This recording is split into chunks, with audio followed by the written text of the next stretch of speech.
To understand why people first came to North America and what is now called Canada, you must first understand imperialism. So here we go. Before Canada was a country, it was a colony of France and then Britain, which means it belonged to another country. The home country, also called an imperial country, shipped settlers and soldiers to the colony. It controlled the government and economy.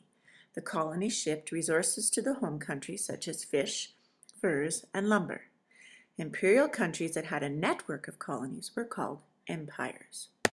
Europeans started arriving in what is called Canada about 1,000 years ago. The first to come were the Norse and then sailors from Spain and Portugal. It is even possible England came and caught fish off the shores of Newfoundland and Labrador. For centuries, the countries of Europe traded goods with Asia for their spices, tea, silk, porcelain, and precious gems. Europeans traveled by land across Asia along the Silk Road. The Silk Road was dangerous to travel on, and by the 1400s, Europeans began crossing the Atlantic Ocean in search of a faster route to Asia. European countries were in a race to find a faster route to Asia to exploit the continent's resources.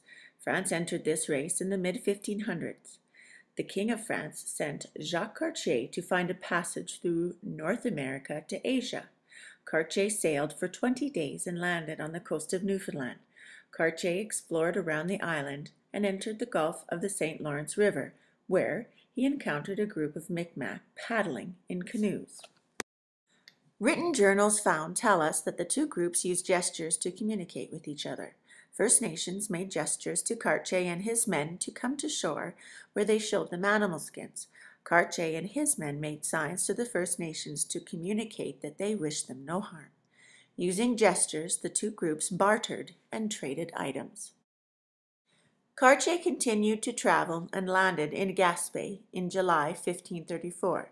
Here he met the Haudenosaunee and their leader, Donnacona. The Haudenosaunee showed Cartier more area around the St. Lawrence. Cartier took two of Donnacona's sons back to France to prove to the king what he had found.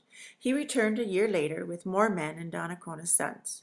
Many French died that year of scurvy, but the First Nations helped the men survive by showing them a cure. The Haudenosaunee told Cartier about the riches their land had to offer. Cartier kidnapped 9 villagers and took them to France to tell the king of the riches. By the time Cartier returned, the villagers had died and the relationships between the Haudenosaunee and the French soured. Cartier returned to France with gold and diamonds to present to the king. The gems turned out to be pyrite, fool's gold, and quartz. The king of France did not send him back. Although Cartier did not establish permanent settlements in North America, he did gather a great deal of information about the land.